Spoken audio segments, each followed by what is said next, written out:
Mana turagushimiye mu izina rya Yesu.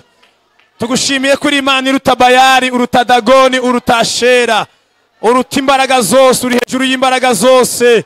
Urakomeye, urakomeye, urakomeye, urakomeye. Nta yindi Mana ihwanye nawe. Izina ryawe rihabwa icyubahiro. Tugushimiye ibihe byiza waduteguriye muri iki cyumweru. Turagushimiye imyaka 4 tumaze warafukuye iriba aha hantu kuri uyu musozi. Mana turabigushimiye iby'imbaraga wakoze. Mana izina ryawe nirihimbazwe. Mwami shimwa kandi uhimbazwe. Tugiye kumva ijambo ryawe Mwami. Bana n'umugaragu wawe wabanye nabo kuwabanye nawe kuwa umushigikiye kuwa kabiri, umushigikira ejo kuwa kane, n'uyu munsi kuwa gatanu ukomeza umushigikire, komeza kuduha ibihe byiza. Duhagaritse imbaraga z'abadayimoni, twirukanye imbaraga z'umwijima. Bohora imitima yacu, kiza imitima yacu, zura imitima yacu kubw'ijambo ryawe. Tubisabye Imana mu izina rya Yesu, amen. Reka twongere dukomere Yesu amashyi. Mane baho umugisha. Reka dusome urwandiko Pawulo yandikiye itorero ry'Abayefeso igice cyaho cya mbere. Tuhasome twihuse kugira ngo tuze kureba ko dutsinda igihe. Igice cya mbere Abefeso turahera ku murongo wa 11 soze no wa 17. Reka dusome. Aravuze ngo kubw'uwo natwe twarazwe umurage tubitoranirijwe kera, nk'uko Imana yabigambiriye, ikora byose nk'uko ibishaka mu mutima wayo, ngo tube abo gushimisha ubwiza bwayo, twebwe abiringiye Kristo uhereye kera. Murongo wa 13, niwe namwe mwiringiye mumaze kumva ijambo ry'ukuri ari ryo butumwa bwiza bw'agakiza kanyu, kandi mumaze kwizera niwe wabashyizeho ikimenyetso ari cyo mwuka wera mwasezeranijwe, uwo twahaweho ingwate yo kuzaragwa wa murage, kugeza ubwo ab'Imana yaronse izabacungura ubwiza bwayo bushimwe. Nicyo gituma nanjye maze kumva uburyo mwizera Umwami Yesu mugakunda abera bose, mbashimira Imana urudaca, nkabasabira uko nsenze, kugira ngo Imana y'Umwami wacu Yesu Kristo ariyo Data wa twese w'icyubahiro, ibahe umwuka w'ubwenge no guhishurirwa bitume muyimenya. Amen. Akire neza ijambo ry'Imana. Zaburi y'150 niho dufite insanganyamatsiko ku murongo wa 2. Reka nyisome mere ku murongo wa 1 nihute. Haravuze ngo mushimire Imana yera hayo, muyishimire mwisanzure by'imbaraga zayo, muyishimire iby'imbaraga yakoze, muyishime nk'uko bikwiriye gukomera kwayo kwinshi, muyishimishe ijwi ry'impanda, muyishimishe neberu n'inanga, muyishimishe ishako n'imbyino, muyishimishe ibifite imirya n'imyirongi, muyishimishe ibyuma bivuza amajwi mato, muyishimishe ibyuma birenga ibihumeka byose bishima Uwiteka. Reka mbature umurongo wa 1 mu gice cy'146 muri Zaburi. Nibwira ko buri muntu wese abaye abumbura Bibiliya yahafata nk'ijambo rye. Mutima wanjye shima Uwiteka. Amen. Nakire neza iri jambo ry'Imana. Dushimiye Imana ibanye natwe, kandi dushimiye Imana ko mubo yararitse kugira ngo uze gushimira Imana mu isanzure ryayo nawe urimo. Imana ishimwe. Uyu mwanya ndagira ngo tuze kuganira, ninde ubahera ahagera ate, abibwirwa n'iki ko ariho ari. Ngira ngo abo twatangiranye twarebye n'iki gituma umuntu adashima Imana. Kabiri, tubona ko byose bikwiriye ishimwe, kandi aho turi tumenya ko Imana ubwayo ibyo yakoze kuri twe ari byo byari bikwiriye kuri cyo. Ndagira ngo mbibutse mu mbaraga z'ubushobozi bw'Imana nta kintu na kimwe Imana igihomba ngo ivuge ngo ndahombye, kuko nta n'ikintu igikora kijya kiba impfabusa.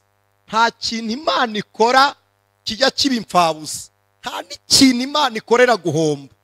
Kabone niyo twebwe twafata bimwe tukabyita igihombo kuri twe, hari n'igihe aba ari umugisha wacu bitewe n'aho twebwe twarebeye. Abantu benshi turizwa no kugira ibyo tutagezeho, tukarizwa no guhomba ibyo twabuze, tukarizwa no kubura abacu bagiye. Ariko ndagira ngo mbabwire ko kuva Imana yabaho tiragatakaza amarira yayo ngo irahombye, tirakajya no mu ntambara ngo irwane ineshwe. Nta na rimwe yari yakorwa n'isoni. Niba ari ikintu kinezeza Imana ni ukwitwa Imana. Noneho kuba yihariye izina ryitwa Uwiteka, nababwiye ko Imana zose zitwa Imana, ariko nta yindi ibaho yitwa Uwiteka. Noneho nta n'indi Imana ibaho, zose muzarebe, haba Hindu, haba Buddha, haba Muslim, haba abande n'abandi, nta n'umwe urajya imbere y'Imana yizera ngo ayibwire ngo uri Imana ikiranuka.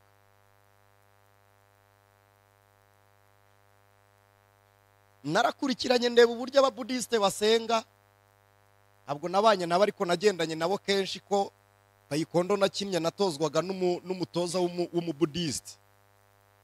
Nabanye n'aba orthodoxi bo bizera Imana data wa twese, ariko bakagiraho tutandukanira gatoya. Nabaye umusilamu, ku rwego rw'ubuyobe bwanjye nyobora abandi bayobe. Nabaye umurokore mba umukristo. Nta handi hantu kandi n'undi wageze mu musigiti anyomoze, ntabwo nta na rimwe ashobora kuvuga Muhammad sallallahu alaihi wasallam ngo yongereho ngo arakiranuka. Ntibijya bishoboka. Ariko iyo tugiye gusenga Kristo turavuga ngo umwami ukiranuka.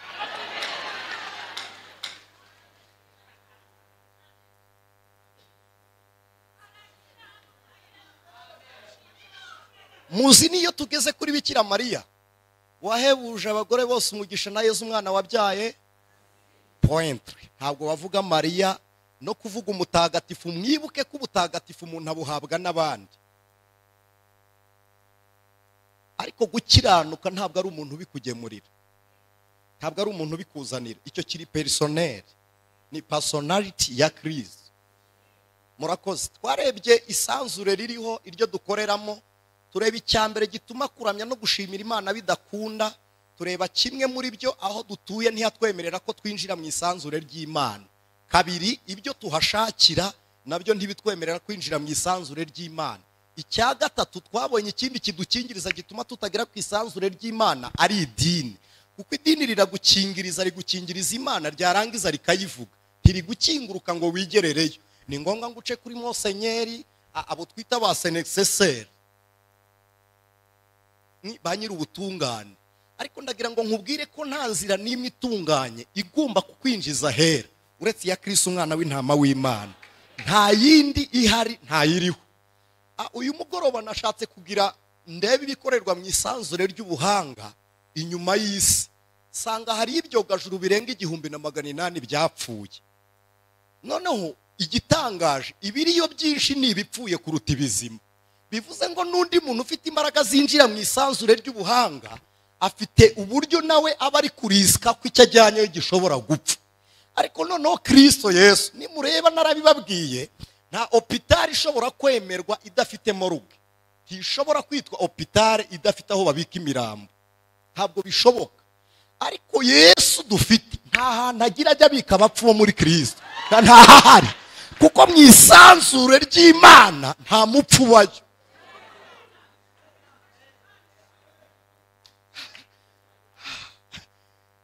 Muri ihangana narabibabwiye kugira ngo tujye turebana n'abari hanze. Mu isanzure ry'Imana nta mupfu ubayo. Nta mupfu ubayo. Nta ubayo. Nta uhari. Nta marira aba muri uwo murwa.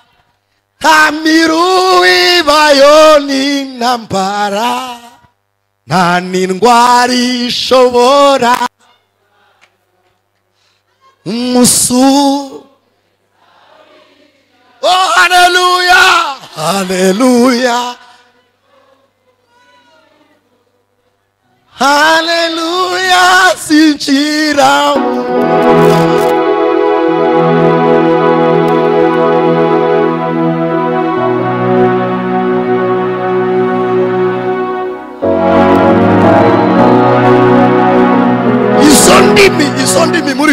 kumva, izo ndimi muri kumva zitagira nta grameri yazo. Izo muri kumva nta grameri yazo, zituruka mu isanzure.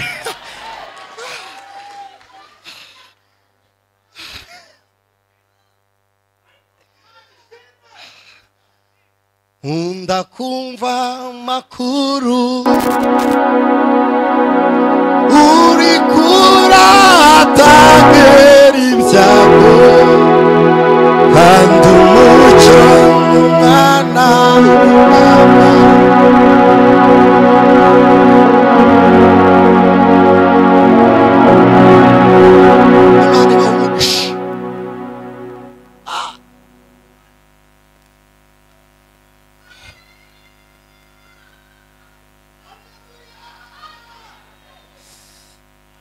Murakoze.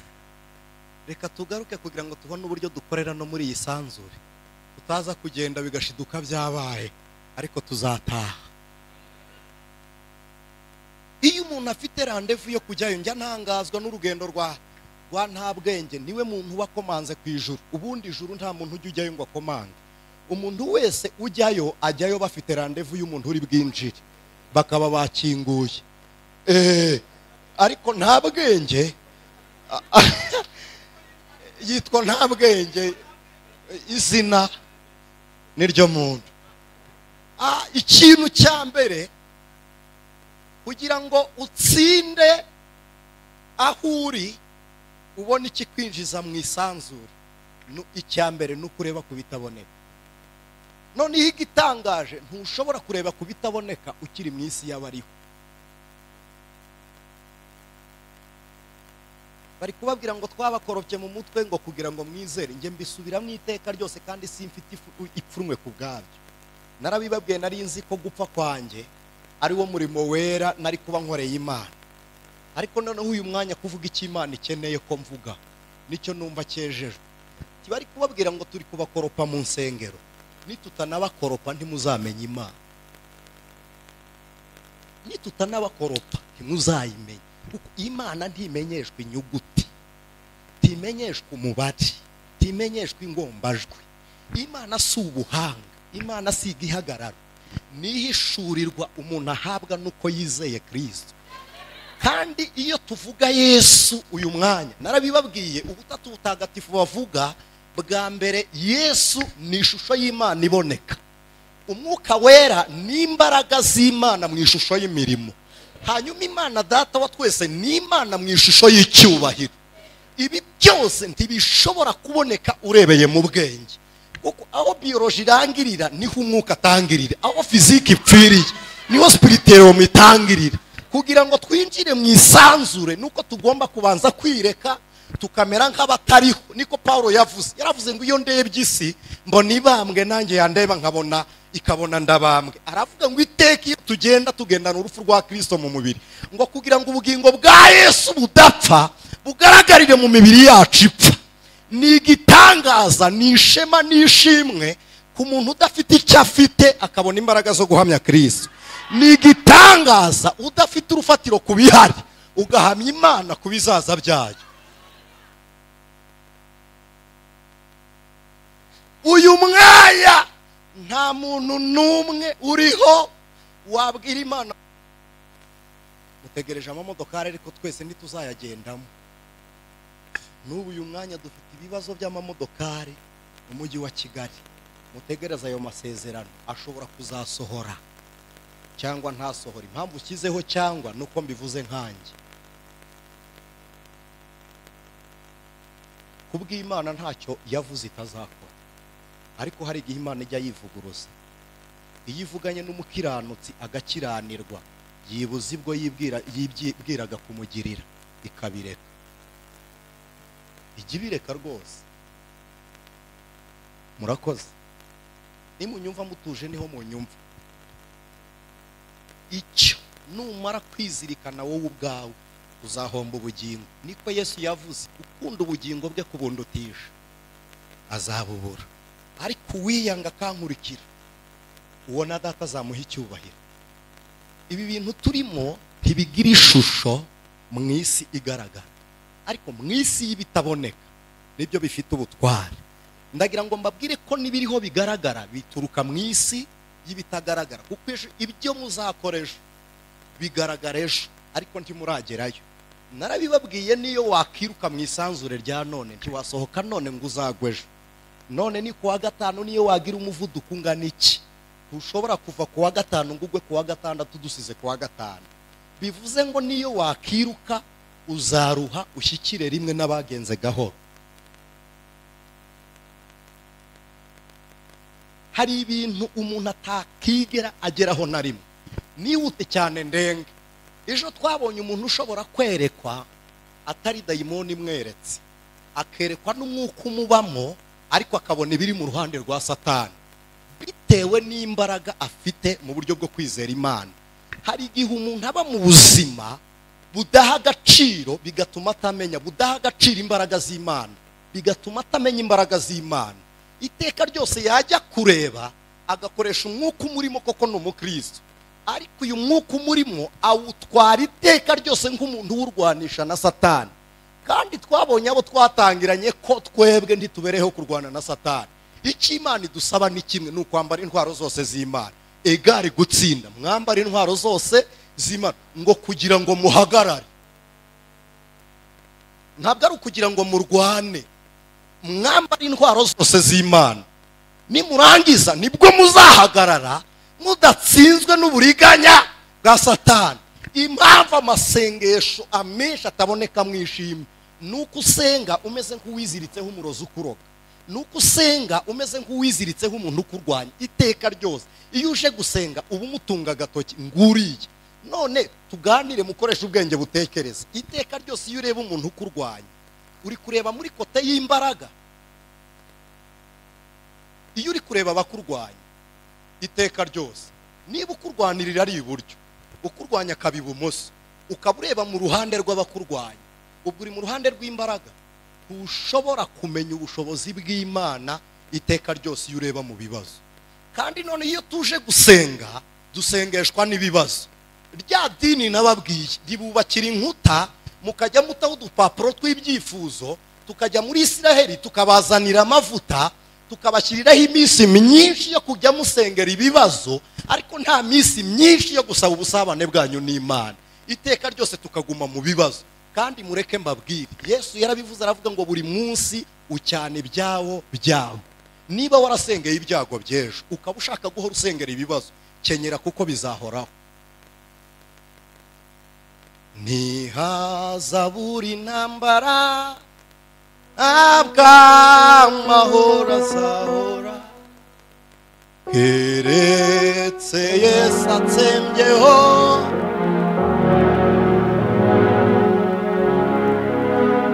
Hanyuma byavuyeho, urupfu n'ibyaha byavuyeho.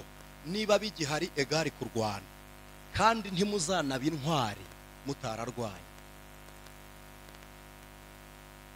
Ntabwo muzaba intwari mutararwanya. Kandi intwari, ndagira ngo mbabwire ko hari n'intambara muhurira mu bukristo zinabahitana mukagwamo, kuko ba Pawulo bishwe n'intambara zo kurwanira ubutumwa bwiza. Ntabwo ari ngombwa ngo byose Imana ibidukize, ariko ni ngombwa ngo duhore dushima Imana. Imana ishimwe. Ni ngombwa ngo duhore dushima Imana. Naratangaye, ejo hari abantu twaganiriye banyibutsa Aburahamu ajya gutamba Isaka, amujyanye amukuye imbere ya Sarayi. Kandi Sara uyu mugore ntiyari yoroshye. Umugore ufatira Aburahamu umwanzuro akamubwira ngo ryamana n'umuja. Uyu mwanzuro ntiworoshye mu rugo, ntabwo woroshye uti genda uryamane n'umukozi. Kabiri, umugore ufata umwanzuro akabwira umugabo ngo senda umwana. Iyi ni imyanzuro itoroshye. Mu yandi magambo, yafatiraga Aburahamu umwanzuro. Imana ireba Aburahamu amaze kugira Isaka, akana ka Ishimayeli barakirukanye mu rugo, Sara ntazongera kubyara, na Aburahamu nta wundi. Umugisha wa Aburahamu wose uri muri Isaka. Aburahamu nta wundi mugisha gifite uretse wo mu rubyaro. Biramubwira ngo munzanire njye kumutamba. Urebye kubigaragara, Isaka yari bupfe, amasezerano yose agahita failinga. Ariko Aburahamu yarebye hataboneka, aravuga ngo ubwo wavuze ko ari uzigaragarizamo umugisha, ndamuguha napfa arazuka kugira ngo umugisha wavuze uzamunyuremo.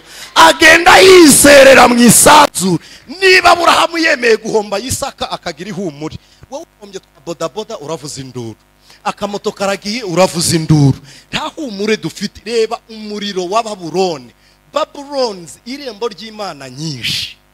Uyu muryango wa Babuloni ku manywa wari ikiraro, ninjoro ukaba umuryango. Reba ahantu Imana ijya kuvuga gukomera kwaho ikahita igihindiza. Reba ahantu wakingisha inzugi z'imiringa. Hari iminara 27 izengurutse umujyi wa Babuloni.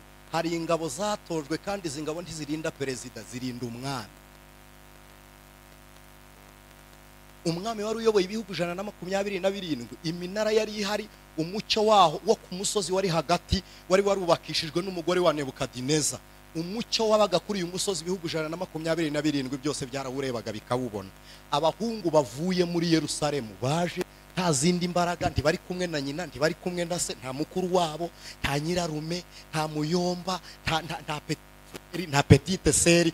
Baraza babana n'Imana muri bo, kandi bahageze ntibahabona